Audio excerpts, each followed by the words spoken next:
Hello, you're watching AnewZ. I'm Bakhtiar Sanov, and let's see the top stories. Russia launches major drone missile attack on Ukraine. Moldovans vote in high-stakes parliamentary election. And Donald Trump orders deployment of troops to Portland and authorizes full force.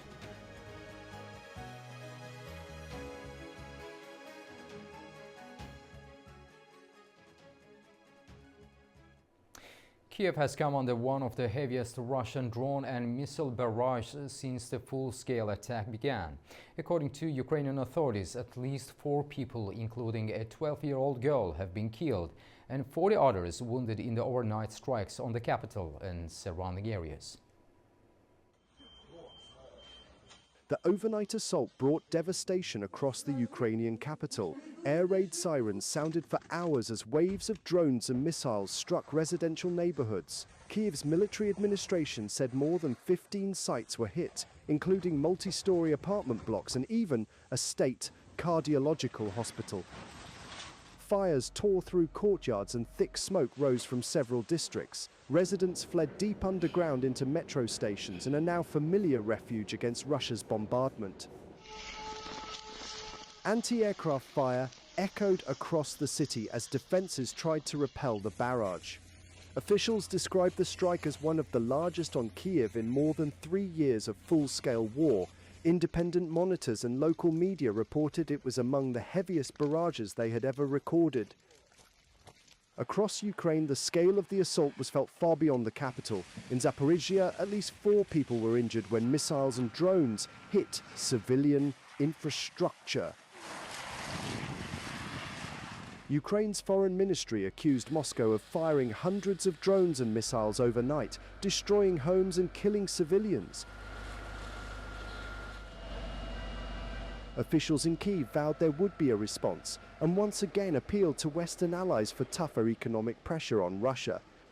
Neighboring Poland briefly closed its airspace near 2 southeastern cities and scrambled fighter jets, placing air defense systems on high alert.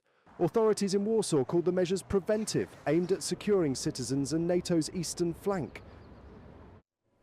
Ukrainian officials will soon head to the United States to discuss major arms and drone deals, President Volodymyr Zelensky says.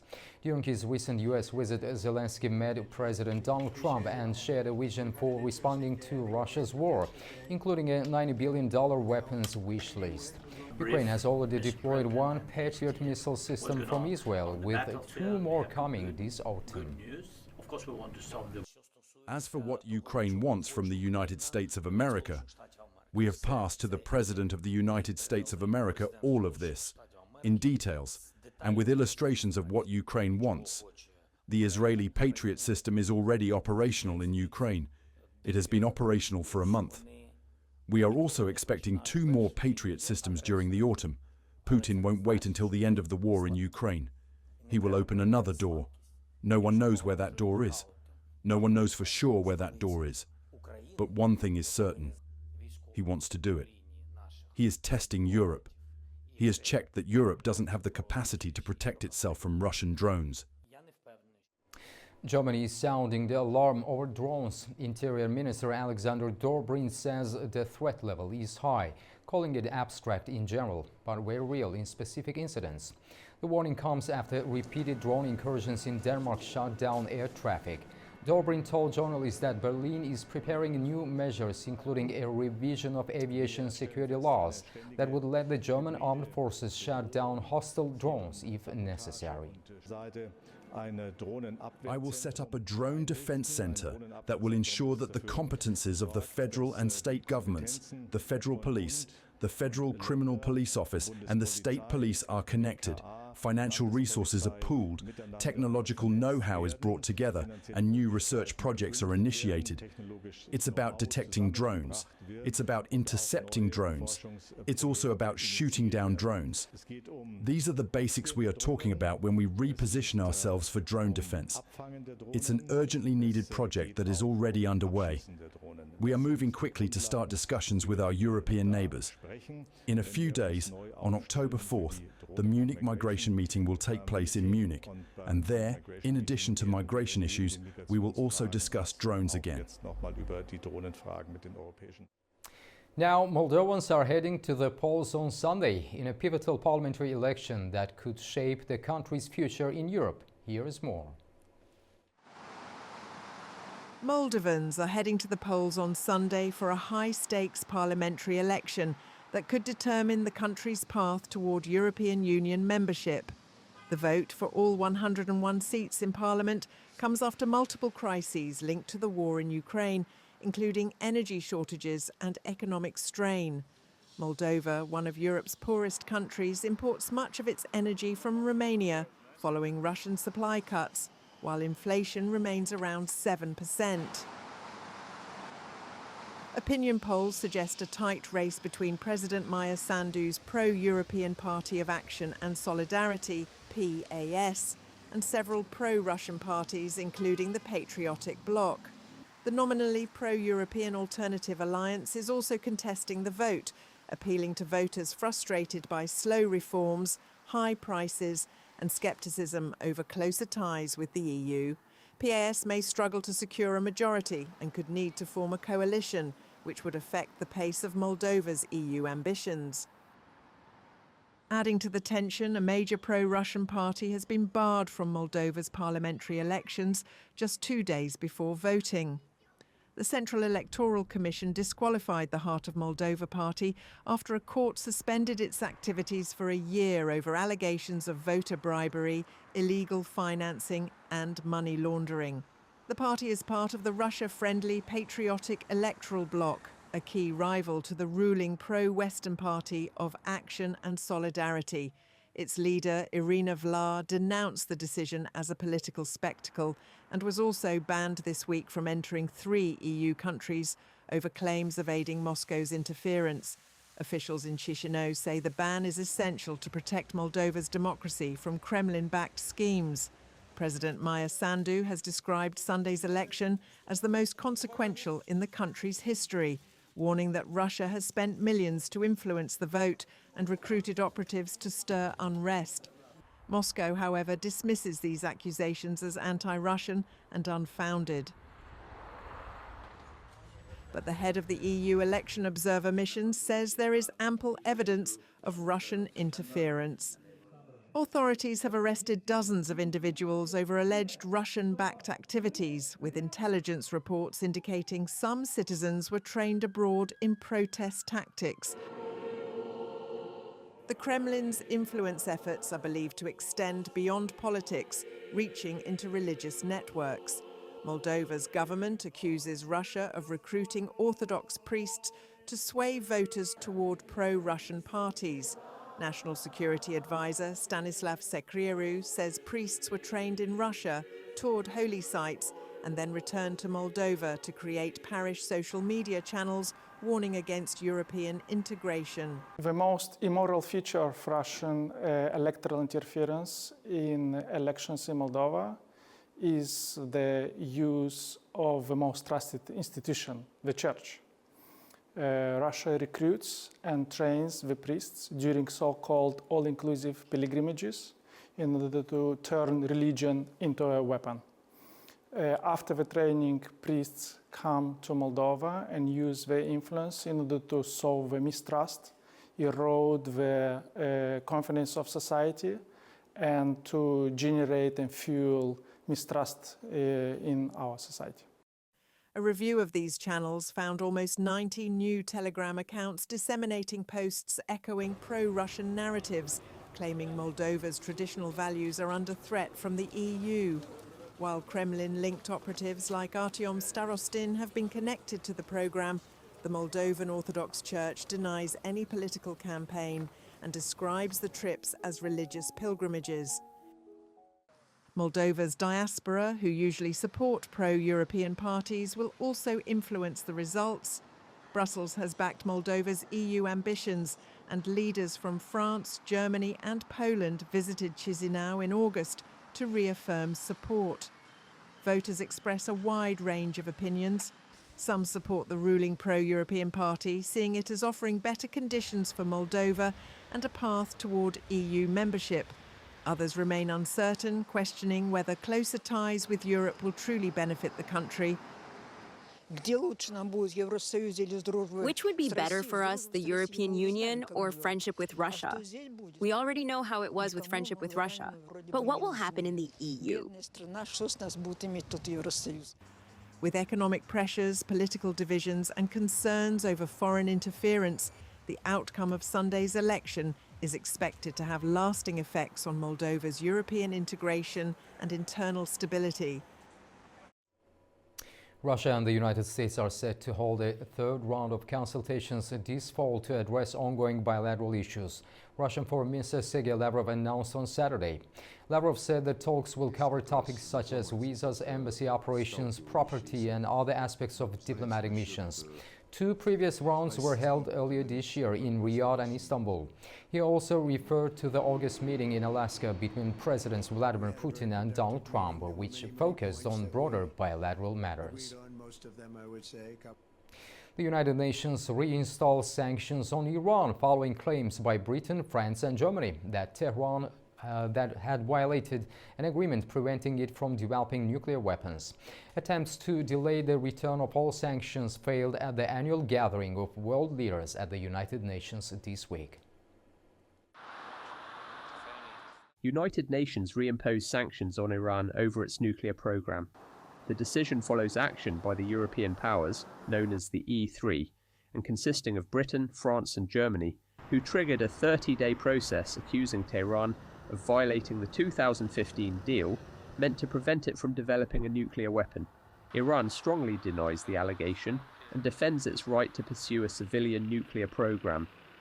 A Russian and Chinese-backed Security Council resolution to delay the sanctions failed, prompting Tehran to warn that the West would be responsible for any consequences. The E3 and the United States bear full responsibility for the serious consequences of today's decision. By ignoring facts, spreading false claims, misrepresenting Iran's peaceful program, and blocking diplomacy, they have actively and intently paved the way for dangerous escalation. Diplomats had said the resolution to delay sanctions for 6 months was unlikely to pass, after last-minute talks between Iran and the E3 failed to break the deadlock. 9 countries voted against it, while 2 abstained. The sanctions will restore an arms embargo, a ban on uranium enrichment, a global asset freeze, and travel bans on Iranian individuals and entities. Iran's energy sector is also expected to be affected. UN member states will be required to restrict access to banking and financial services that could support Iran's nuclear or ballistic programs. Anyone violating the sanctions could see their assets frozen worldwide. The snapback process reactivates UN resolutions, but practical enforcement depends on member states updating their national laws. It will fall to the European Union and Britain to pass legislation to implement the sanctions, though neither has provided details on how that will proceed. And now let's turn to those who will be directly impacted by those sanctions, the citizens in Tehran, many of whom believe the renewed measures will directly affect their daily lives and the already strained economy. Iranians in Tehran's bazaars weighed the impact of renewed UN sanctions. Residents believe the sanctions will inevitably affect their daily lives. One way or another will become isolated. Economically, it will definitely have an effect. Look, there's no time left anymore for reconciliation. It's over. They should have made a move earlier. I just want to make a living. I don't care about the resolution. I want there to be a process where I can live a decent life for myself, my kids, and others like me. Now, if they want to do something they believe is in the country's best interest, the assumption is that they are acting in the country's best interest. Maybe they're thinking long-term in a way we don't understand, or maybe it's shallow thinking. But for us, it's simple. We just want to make a living. Under the deal, A snapback mechanism allows sanctions to return if Iran is found non-compliant. Iran denies pursuing nuclear weapons and has warned of a strong response, saying the West will be responsible for any fallout. Iran's President Masoud Pezeshkian said that country is prepared for the UN sanctions. He pointed to regional partnerships and support from allies like BRICS and the Shanghai Cooperation Organization, as well as national unity as key to managing the pressure. Calls for a comprehensive hostage deal are intensifying in Israel. On Saturday, thousands took to the streets of Tel Aviv, urging the government to take action. Protests have surged following Prime Minister Benjamin Netanyahu's speech at the United Nations. Pressure is mounting in Israel for a comprehensive hostage deal. On Saturday, thousands rallied in Tel Aviv, urging the government to act. I was disappointed from Netanyahu's speech yesterday. He didn't talk about Trump plan. He didn't talk about, didn't mention about anything about finishing this bloody war. And even the hostages, he didn't read all the hostages' names. So we've got to understand that they've got no time. They've got all to come back home, and they're not going to survive. And I'm calling to all the leaders around the world to do everything to put any pressure on Netanyahu to end this war. The demonstrations followed Prime Minister Benjamin Netanyahu's address at the UN General Assembly, where he lashed out at Western leaders backing Palestinian statehood and read aloud the names of 20 Israeli hostages believed to be alive. He's trying to speak to his base in the Likud party or whatever, but it was meaningless. I think that the most important thing will be the meeting with President Trump on Monday. This is the important thing As Israel's offensive in Gaza City presses on, Netanyahu is preparing for talks with US President Donald Trump on Monday. Earlier, Trump said that negotiations with Middle Eastern nations over Gaza remain intense and will continue until progress is made. His special envoy, Steve Witkoff, noted that the president this week presented several Muslim leaders with a 21-point peace plan for the region. As we have got to come together. Palestinians are fleeing Gaza City as Israeli military operations intensify. Many displaced residents have been forced to leave their homes with little time to take any belongings. Palestinians continue to flee Gaza City amid what they describe as increasingly intense military operations in recent days.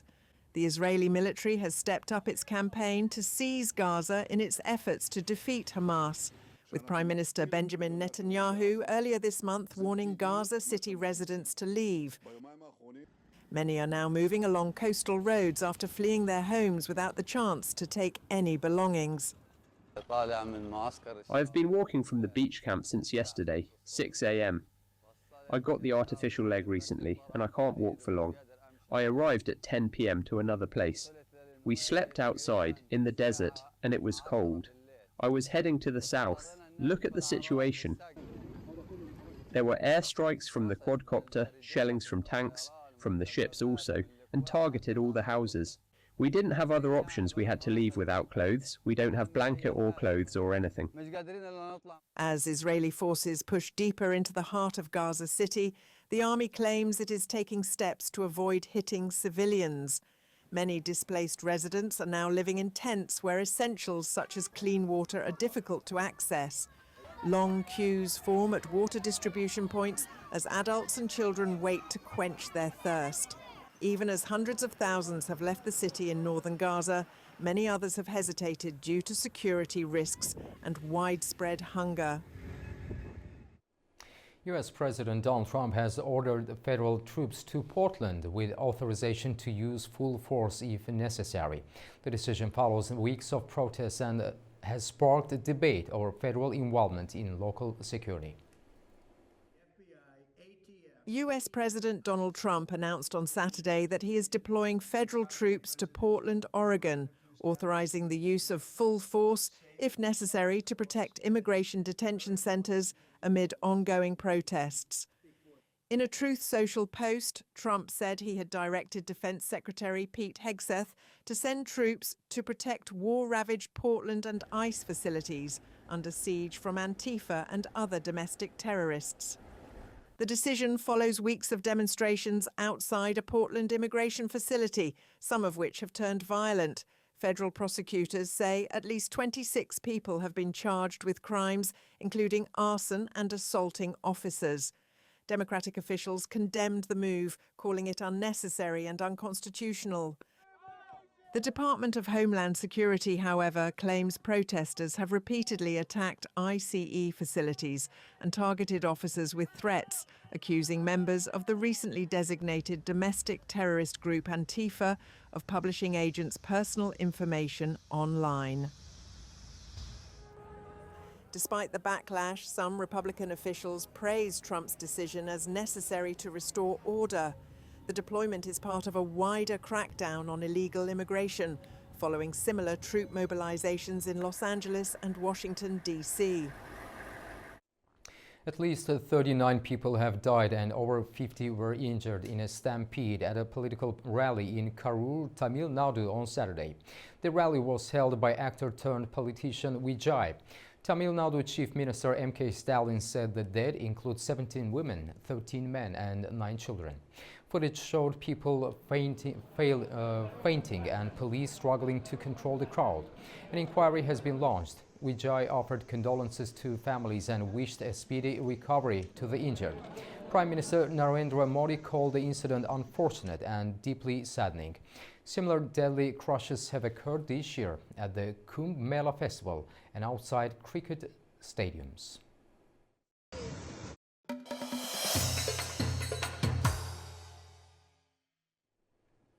On Saturday, Armenian Prime Minister Nikol Pashinyan addressed the United Nations General Assembly.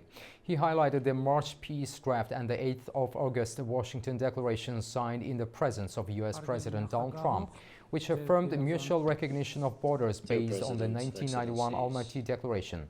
Pashinyan credited Trump's role and said both leaders agreed to nominate him for the Nobel Peace Prize. He also highlighted the unprecedented positive dialogue with Turkey, noting regular meetings with President Recep Tayyip Erdogan, and expressed confidence that this will lead to diplomatic relations and the full opening of the border. Through the territory of the Republic of Armenia. Georgian Prime Minister Irakli Kobakidze has pledged new reforms to boost investor confidence and raise project standards in energy and infrastructure. Speaking at the Georgian Business Association conference, he vowed to end permit resale practices that have slowed the energy sector.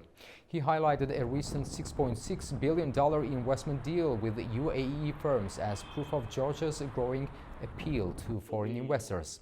Kobakidze also stressed the need for efficiency and fair competition in construction, aiming to build on the country's strong economic growth. In western Kazakhstan, a major gas project is now underway, supporting the country's goal to strengthen its gas production and energy security. This move comes in the middle of wider reforms aimed at attracting investment and increasing efficiency. For more, we go to our correspondent Fariza Kalimursina. A major gas project has been launched in western Kazakhstan. The first stage of production has begun at the Tasplat field in the Mangostau region. The project is being carried out by Tasplat Oil Corporation under the coordination of the Minister of Energy.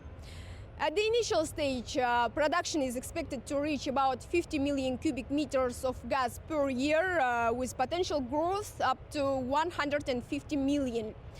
The Tasplat gas project ranks as a mid-scale development in Kazakhstan's gas sector, with production volumes significantly smaller than the country's largest fields like Karachaganak. Yet it plays an important role in regional growth and diversification. The Minister of Energy of Kazakhstan has also announced the launch of similar projects in the Kızılorda and Atrau regions as part of a broader strategy to increase gas production and deepen processing within the country. And according to the ministry, Kazakhstan produced 17.3 billion cubic meters of gas in the first 7 months of this year.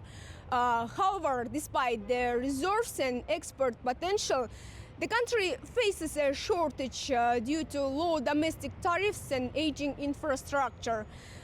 To address this, Kazakhstan has begun reforming its gas sector to build a more sustainable and investment-attractive model. Key elements of the new gas policy include developing the West Prov and Central Urichtau fields, as well as building modern processing plants in the Atrau region using Kashagan feedstock and in AnewZ. A project at the Karachaganak field with a capacity of up to 4 billion cubic meters per year is also under consideration. International investors, including the Qatari company UCC Holding, are involved in these developments. At the same time, Kazakhstan is strengthening its role as a transit hub in Central Asia. Last year, the volume of transit gas increased by almost 10%, reaching 69.6 billion cubic meters. Kazakhstan serves as a transit route for Russian gas to Uzbekistan and Kyrgyzstan, as well as Turkmen and Uzbek gas to China. Additionally, the country has an agreement to export its own gas to China until 2026, which is an important factor for its position in the regional market. From Almaty, Kazakhstan, Fariza Kalimurzina, AnewZ. Turkey has successfully test-fired its indigenously developed Cyper 1D long-range air defense missile from a naval vertical launch system. The achievement places the country among a select group of nations capable of deploying long-range air defense systems from their own warships. The test coincided with the anniversary of the Turkish naval forces. Turkey has successfully test-fired its indigenously developed Cyper 1D long-range air defense missile from a naval vertical launch system, placing it among the few nations with homegrown ship-based air defense capability. The Cyper 1D missile, with a range of over 100 kilometers, was launched from the National Vertical Launch System, known as MIDLAS. Officials describe the trial as a milestone for Turkey's naval defense capabilities under its Blue Homeland maritime doctrine. Developed jointly by Roketsan and Aselsan, MIDLAS allows 360-degree coverage for firing different types of guided missiles from naval vessels. After completing development, the system was integrated into TCG Istanbul, Turkey's first nationally built frigate. It had earlier been tested with the medium-altitude HISAR-DRF missile. The first land-based test of MIDLAS took place in December 2022. Successfully launching a HISAR RF air defense missile. The Cyper system was designed to meet modern air defense needs, ranging from planning and coordination to providing a unified air picture. Roketsan underlined that this success reflects its commitment to enhancing the capabilities of the Turkish armed forces and to further strengthening the country's defense power. Thank you for joining me in that your news update for now. Make sure you stay tuned to AnewZ for more updates.